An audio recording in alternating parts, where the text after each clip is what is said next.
I'm Stephanie. I'm sitting in a cozy Seattle apartment, surrounded by the gentle hum of the city and the soft glow of the evening light. The rain outside taps rhythmically against the window, a soothing soundtrack to my new life. But my mind is transported back to that fateful night in my old home, a night that changed everything. I was standing in the dining room of the house I'd bought with my own sweat and tears. The air was thick with tension, and the silence was almost palpable. My father, Victor Thompson, a powerful and domineering man, stood at the head of the table. His face was red with anger, a sight I'd grown all too familiar with over the years. He slammed his fist down on the table, making the silverware jump and the crystal glasses tremble.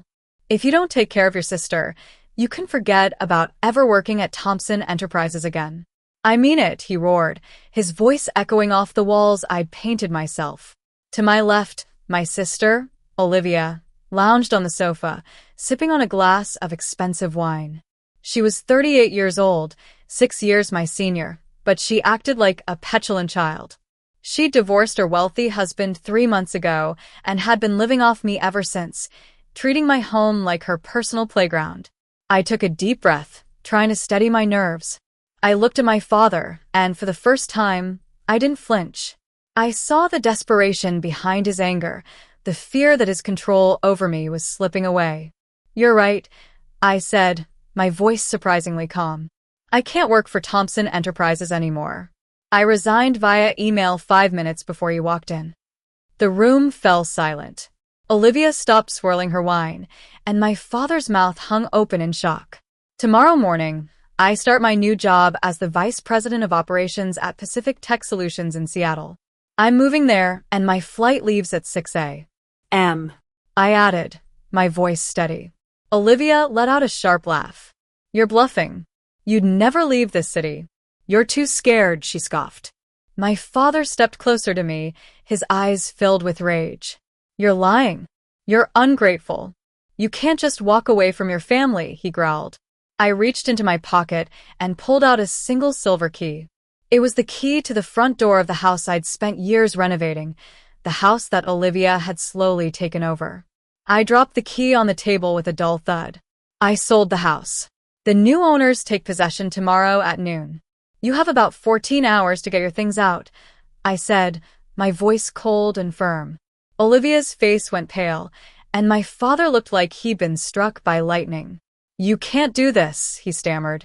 I looked around the room, at the art on the walls that Olivia had criticized, at the mess she'd left behind.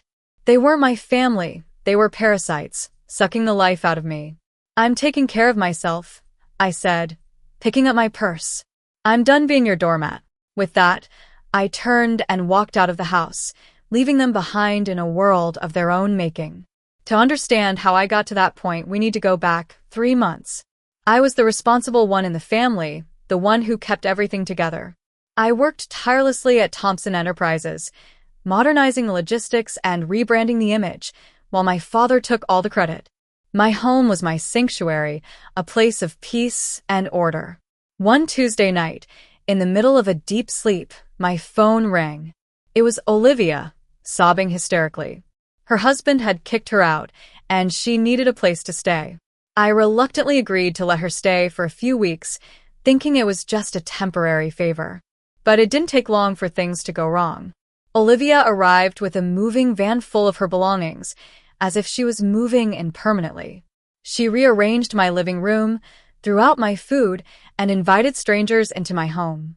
She even painted my living room a hideous shade of purple without asking me. I tried to set boundaries, but she ignored them. She maxed out a credit card I'd given her for groceries, and when I confronted her, she called my father, who sided with her. He threatened to fire me if I didn't take care of her.